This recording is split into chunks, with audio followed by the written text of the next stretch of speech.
गांव के इस इमली के पेड़ के नीचे हम लोग हमारे अध्यक्ष कोल्हान रक्षा संघ के माननीय डीवर जंको साहब, महामंत्री जी हमारे मान सिंह हेम्ब्रम जी, जय सिंह हेम्ब्रम जी, पूनम हेम्ब्रम जी, सुश्री सुमित्रा जंको जी, किस्कू साहब, लागोरी जी, लक्ष्मण मंडल जी और हमारे इस टेबल पे बैठे हुए माननीय मानकी मुंडा एवं हमारे माताएं, बहनें, भाई बंधुओं को सबसे पहले मैं मेरे तरफ से जोहार।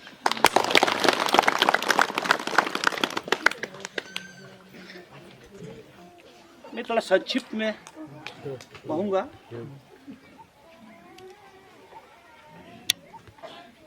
कोल्हान रक्षा संघ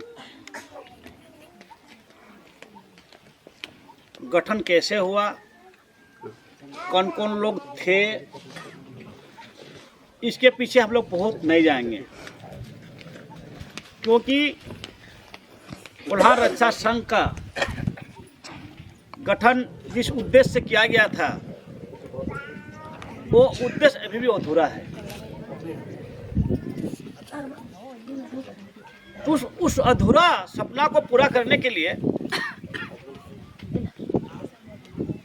हमारे पूर्वज कोल्हान रक्षा संघ के माननीय लोग नहीं है दुनिया में, लेकिन उनके सहपाठी लोग आज भी है। एक नेतृत्व का जो विहीन नेतृत्व का करने का जो अच्छा क्षमता करने वाला जो चाहिए था, शायद वो कमी महसूस हो रहा था। लगभग 2-3 साल के बाद हमारे माननीय मान सिंह हेम्ब्रम जी ने लगभग 2-3 साल लगभग पूरे कोल्हान का हर लोगों से संपर्क किया। हर राज्य प्रशासनिक पदाधिकारी हो, चाहे भारतीय प्रशासनिक सेवा के पदाधिकारी हो, लोगों से मिलते रहा, क्योंकि उनको दर्द है कि नारायण जंको साहब, केसी हेम्ब्रम साहब, हमारा सामैया साहब, टोपनर साहब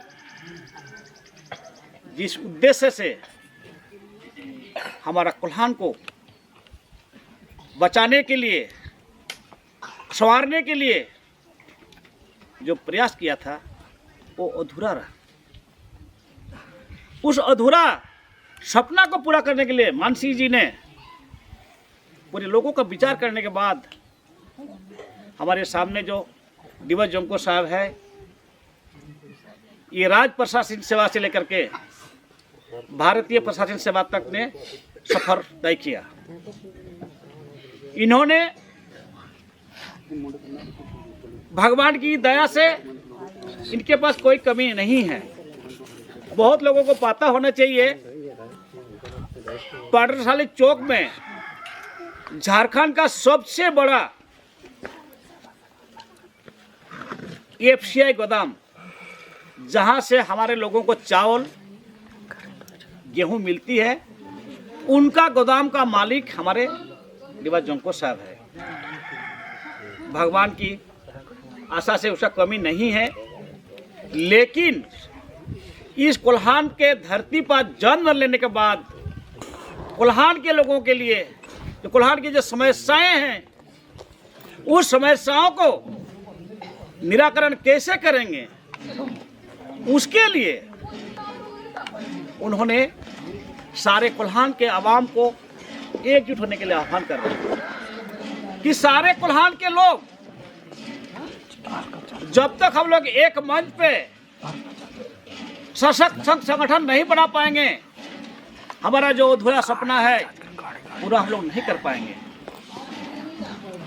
इसलिए मैं तमाम कोल्हान के सपूत से, बहन से, दीदी से, भाई लोगों से, मानकी मुंडा के शक्ति जो जिनके पास है, उन लोग से मैं यही अनुरोध करूंगा कि आप लोग सारे चीज को छोड़ते हुए एक मंच में आने का कष्ट करें।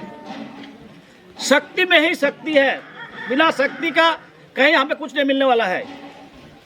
आज के दिन में मैं बम बारूद से लड़ाई नहीं लड़ेंगे। मेरा लड़ाई क्या होगा? शिक्षा की लड़ाई होगी। क्या लड़ाई होगा? मेरी भाषा की लड़ाई होगी। हमारे जो कानून में मुझे मिला है वो कानून मुझे सुरक्षा देना है। आज सरकार के पदाधिकारी लोग क्या चाहते हैं? हमारे कानून को लागू होना चाहते हैं, देना चाहते हैं क्या? नहीं देना चाहेंगे, क्योंकि अगर आपको पूरा अधिकार मिल गया, जो एक ग्राम प्रधान की, एक ग्राम मानकी की, एक ग्राम मुंडा की जो अधिकार है, उसको केवल रोबोट स्टाफ बनाकर रखा है। क्या गलत बोल रहे हैं दादा लोग?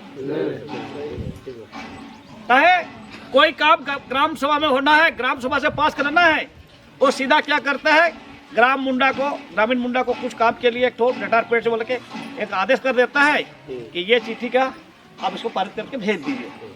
यही कराता है ना, यही करा रहे हैं। तो हमें उसको समझना पड़ेगा कि हमें उपयोग कहाँ कहाँ कर रहा है सरकारी पदाधिकारी, हमका कहाँ कहाँ पर उपयोग कर रहा है। तो इस उपयोग से आपको उपयोग नहीं होना है, पहला। दूसरी बात है कि हमारा जो कोल्हान का मुख्य मुद्दा है, साहब बहुत सारे बताएंगे, हम लोग बहुत सारे नहीं बताएंगे, लेकिन हम लोग का मेन मुद्दा है कि हमारे जो कोल्हान में हमारा जो कानून मुझे दिया है, वो कानून को सही रूप से इम्प्लीमेंट हो। हम लोग यही चाहते हैं ना। क्या इम्प्लीमेंट हो रहा है क्या हम लोग का? नहीं हो रहा है। कह लिया कि हम लोग यूनाइटेड नहीं है, हम लोग संगठित नहीं है। तो वही पीड़ा को देखते हुए हमारे माननीय डीवाई जंको साहब ने, इनके ऑफिस कोई कमी नहीं है, लेकिन झारखंड के कोल्हान के लोग जो दशा है, हम लोग इसके पहले एक मीटिंग किए थे, आप लोग शायद कुछ लोग गए थे शायद सागा जटा पटोल मैदान में। झारखंड की दशा और दिशा पर चर्चा हुई थी। दशा तो सबको दिखाई पड़ रही है, पर हम लोग क्या दशा में हैं, दिशा हम लोग कैसे तय करेंगे? तो एक आदेश नहीं हो सकता ना। तय करने के लिए सारे लोगों की आवश्यकता पड़ती है। कैसे हम लोग दिशा तय करेंगे, हमारा दिशा कैसे होगा, उसके लिए हमारे मंच पे सारे पढ़े लिखे लोग हैं, इसको आगे हम लोग बढ़ाएंगे और इस रास्ता को अपनाएंगे हम लोग, जो कि हमारा सबसे बड़ी मांग है यहाँ की। जो कोल्हान को अलग से ऑटोनोमस मिले, झारखंड के साथ में इसको ही मिलना चाहिए था, दुर्भाग्य से हम लोग को नहीं मिला। तो लगता है कि हमें लड़ाई और लड़ना पड़ेगा एक बार हम लोग को कोल्हान के लिए लड़ाई लड़ना पड़ेगा। लेकिन हम लोग किस में लड़ाई लड़ेंगे? बम पिस्तौल गोली से लड़ेंगे। हम लोग किससे लड़ेंगे? दिमाग से लड़ेंगे, कागज कलम से लड़ेंगे, कानून से लड़ेंगे। हमको कानून दिया हुआ है ना, मेरा कानून, वो कानून पे लड़ेंगे। इसलिए मैं सारे लोग से हाथ जोड़ करके विनती करते हैं कि सारे लोग जब जब कोल्हान रक्षा संघ की जो मीटिंग बुलाते हैं, आप लोग कष्ट करके सुनने के लिए और सहयोग करने के लिए, आप लोग का सुझाव देने के लिए आकर सुझाव दीजिए। कोल्हान रक्षा संघ कैसे चलेगा, कहाँ पर रुकावट पैदा हो रहा है, उसको रुकावट कैसे ना हो, उसके लिए सारे लोग की आवश्यकता पड़ेगी। मैं ज़्यादा और नहीं बोलेंगे, इतने कहकर अपना वाणी को विराम देता हूँ। जय कोल्हान, जय कोल्हान रक्षा संघ।